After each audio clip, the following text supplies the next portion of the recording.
warahmatullahi wabarakatuh. Perkenalkan, nama saya Anida Ulfiarosita. Saya dari Universitas Esa Unggul, Fakultas Ilmu Kesehatan, Prodi Rekam Medis.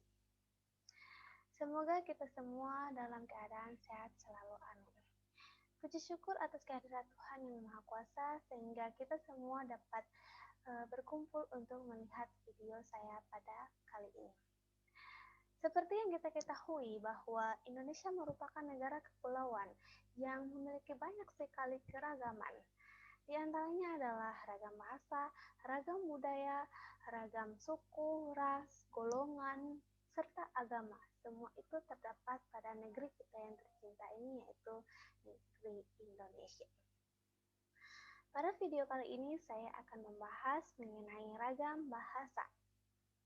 Pertama-tama kita harus mengetahui apa itu ragam bahasa. Ragam adalah variasi-variasi, bentuk-bentuk, jenis-jenis, macam-macam. Bahasa merupakan kemampuan komunikasi manusia menurut cara pemakaiannya. Ragam bahasa adalah variasi bahasa menurut pemakaian yang berbeda-beda. Bisa menurut topik yang dibicarakan, menurut hubungan pembicara, kawan bicara, orang yang dibicarakan, bahkan bisa juga menurut medium pembicaraannya. Ragam bahasa sendiri terbagi menjadi beberapa jenis. Jenis-jenis ragam bahasa antara lain ada ragam bahasa menurut media atau sarana, ragam bahasa menurut pendidikan, ragam bahasa dalam bidang wacana, ragam bahasa menurut cara pandang penutur, ragam bahasa Indonesia berdasarkan topik pembicaraan, dan yang terakhir ada ragam bahasa menurut situasi kondisinya. Yang pertama ada ragam bahasa menurut media atau sarana. Ragam bahasa menurut media atau sarana terbagi atas dua, yaitu ragam lisan dan ragam tulisan. Ragam lisan dan ragam tulisan memiliki ciri-ciri yang berbeda. Ciri-cirinya yaitu ragam lisan memerlukan orang kedua, ragam tulisan tidak memerlukan orang kedua. Ragam lisan tidak memerlukan alat bantu. Ragam tulisan memerlukan alat bantu. Ragam lisan dibantu menggunakan mimik, gestur tubuh. Ragam tulisan mengembang makna yang luas. Ragam lisan terjadi atau tergantung menurut situasi, kondisi, ruangan, serta waktu. Ragam tulisan tidak tergantung situasi, kondisi, ruangan, serta waktu. Ragam lisan berlangsung cepat, ragam tulisan berlangsung lambat. Kita bisa ambil contoh ragam lisan. Rehan bilang, kita harus belajar. Ragam tulisan, Rehan mengatakan bahwa kita harus belajar. Contoh lain, ragam lisan.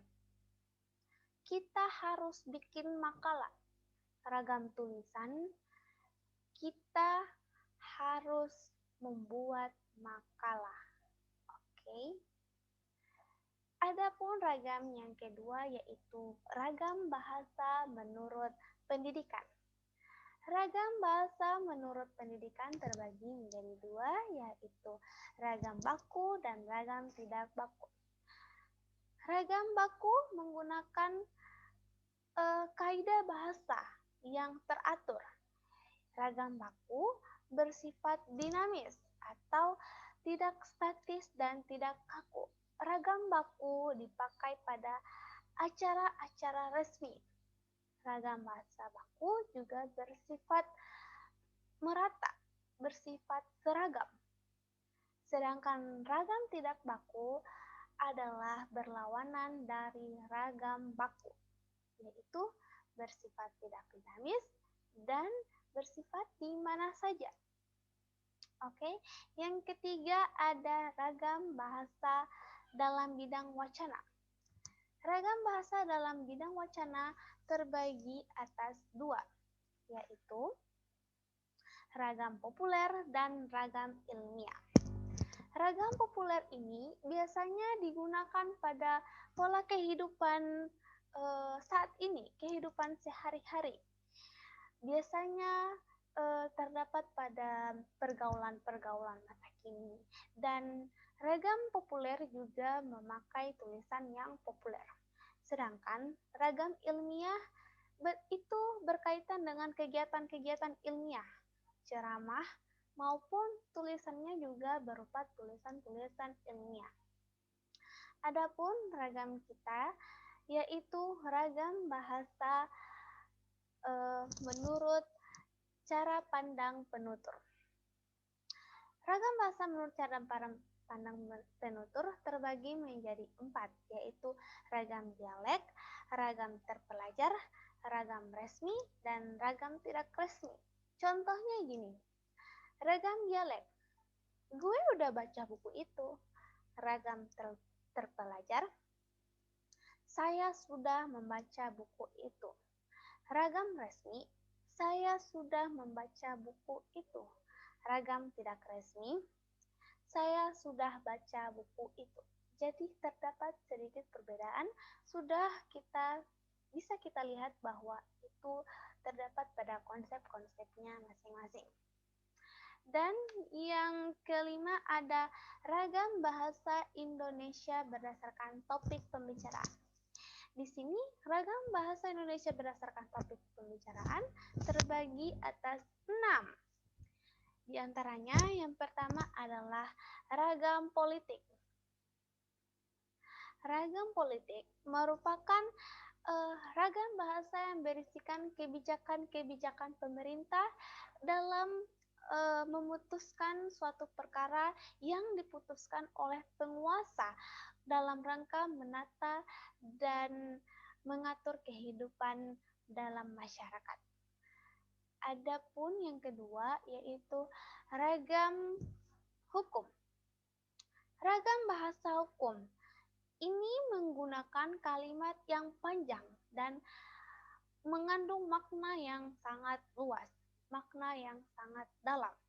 Adapun ragam sosial, ragam bahasa sosial ini sebagian unsur dan kaidah bahasanya didasarkan atas kesepakatan bersama dalam lingkungan sosial yang lebih kecil dalam lingkungan masyarakat. Adapun ragam fungsional.